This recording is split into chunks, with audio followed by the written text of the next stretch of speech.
क्या हो अगर बिजनेस में कामयाबी का मतलब हमेशा बड़ा होना ना हो? क्या हो अगर बेहतर होना बड़ा होने से कहीं ज्यादा जरूरी हो? चलिए आज समझते हैं पॉल जार्विस की किताब कंपनी ऑफ वन के पीछे के इसी क्रांतिकारी फलसफे को। ये कहानी शुरू होती है खुद पॉल जार्विस से। सोचिए, एक कामयाब ऑनलाइन बिजनेस कंसल्टेंट अपने करियर के पीक पर सब कुछ छोड़ देता है। क्यों? चलिए उन्हीं के शब्दों में जानते हैं। तो ये सिर्फ जगह बदलना नहीं था, बल्कि उससे कहीं ज्यादा था। शहर की भागदौड़ से दूर एक शांत द्वीप पर जाकर उन्हें अपने दिमाग को, अपनी सोच को साफ करने का मौका मिला। और जानते हैं क्या हुआ? उसी शांति में उन्हें वो सारे सिद्धांत साफ साफ दिखने लगे जिन्हें वो सालों से अनजाने में अपने बिजनेस में इस्तेमाल तो कर रहे थे, पर कभी समझ नहीं पाए थे। तो सवाल ये है कि कंपनी ऑफ वन का ये फलसफा आखिर किस प्रॉब्लम को सॉल्व करता है? ये उस लगातार बने रहने वाले प्रेशर की बात करता है, वो बिजनेस एज यूजुअल वाली सोच। मतलब ये मान लेना कि ग्रोथ मतलब तरक्की हमेशा ही अच्छी होती है, चाहे उसकी कोई भी कीमत क्यों न चुकानी पड़े। तो यहाँ पर ना दो तरह की सोच आमने सामने है। एक तरफ है पुराना तरीका जो कहता है कि हर प्रॉब्लम का हल है और मतलब और ज्यादा एम्प्लॉय रखो और खर्चा करो, चीजों को और कॉम्प्लेक्स बना दो। पर मजे की बात यह है कि अक्सर इससे बिजनेस मजबूत नहीं बल्कि और कमजोर हो जाता है। तो ठीक है, अगर सिर्फ ग्रोथ के पीछे भागना सही जवाब नहीं है तो फिर क्या है? चलिए अब समझते हैं कि ये कंपनी ऑफ वन आखिर है क्या, और साथ ही ये भी जानना जरूरी है कि ये क्या नहीं है। देखिए, ये सब एक सोचे समझे फैसले पर आके टिकता है। ये एक चॉइस है कि हम पारंपरिक तरीके से सिर्फ फैलने के बजाय क्वालिटी, आज़ादी और पर्सनल सेटिस्फैक्शन को ज़्यादा तवज्जो दें। मतलब जानबूझकर छोटा रहना ताकि आप बेहतर बन सकें।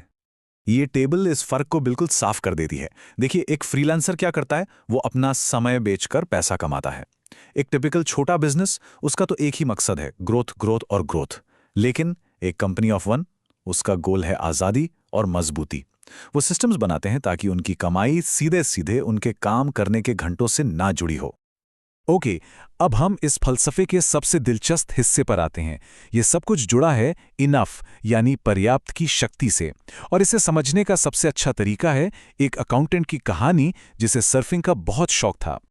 तो पॉल जार्विस अपने एक दोस्त की कहानी सुनाते हैं जो एक अकाउंटेंट था। एक साल अगस्त का महीना था और उस दोस्त ने कहा कि भाई, इस साल का मेरा जो कमाई का टारगेट था वो पूरा हो गया और अब मैं साल के बाकी बचे महीनों के लिए काम बंद कर रहा हूं। यही तो है असली बैलेंस। सोचिए जरा, उस अकाउंटेंट के लिए अपनी फर्म को बड़ा करने का मतलब क्या होता?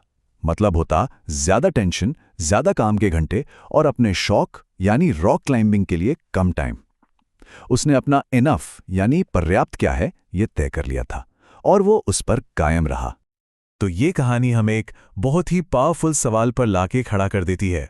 क्या हो अगर कामयाबी का मतलब सिर्फ बेहिसाब पैसा कमाना ना हो, बल्कि कामयाबी का मतलब वो जिंदगी जीना हो जो कोई सच में जीना चाहता है? और ये सिर्फ कोई ख्याली पुलाव नहीं है, ये एक प्रैक्टिकल मॉडल है। अच्छा, तो अब बात करते हैं प्रैक्टिकल तरीकों की। जैसा मैंने कहा, ये सिर्फ एक अच्छी सोच नहीं है, ये काम करने वाला बिजनेस मॉडल है। तो चलिए कुछ ऐसी स्ट्रैटेजीज देखते हैं जिनसे कोई भी कंपनी ऑफ वन की तरह सोचना और काम करना शुरू कर सकता है। पॉल जार्विस का ये सिंपल सा लेकिन बहुत पावरफुल फॉर्मूला देखिए। Step 1, trigger. मतलब अगर आप अगले 3 महीने या उससे ज्यादा के लिए लगातार बुक हैं तो ये एक सिग्नल है कि आपकी डिमांड आपकी सप्लाई से ज्यादा है। Step 2, action. अपने रेट्स बढ़ा दीजिए, ये आपकी वैल्यू को दिखाता है। और स्टेप 3, ऑफर। अपने पुराने और अभी के क्लाइंट्स को एक आखिरी मौका दीजिए कि वो पुरानी रेट पर ही काम बुक कर लें। इससे क्या होगा? आपका कैलेंडर भर जाएगा और बिना ज्यादा घंटे काम किए आपकी कमाई भी बढ़ जाएगी। यही तो है बेहतर काम करना, ज्यादा नहीं। और हाँ, ऐसा बिल्कुल मत सोचिएगा कि ये आइडिया सिर्फ अकेले काम करने वाले एंटरप्रेन्योर्स के लिए है। कंपनी ऑफ वन वाली ये सोच बड़ी बड़ी कंपनियों के अंदर भी इनोवेशन यानी नए नए आविष्कारों की लहर पैदा कर सकती है। सोनी का ही उदाहरण ले लीजिए।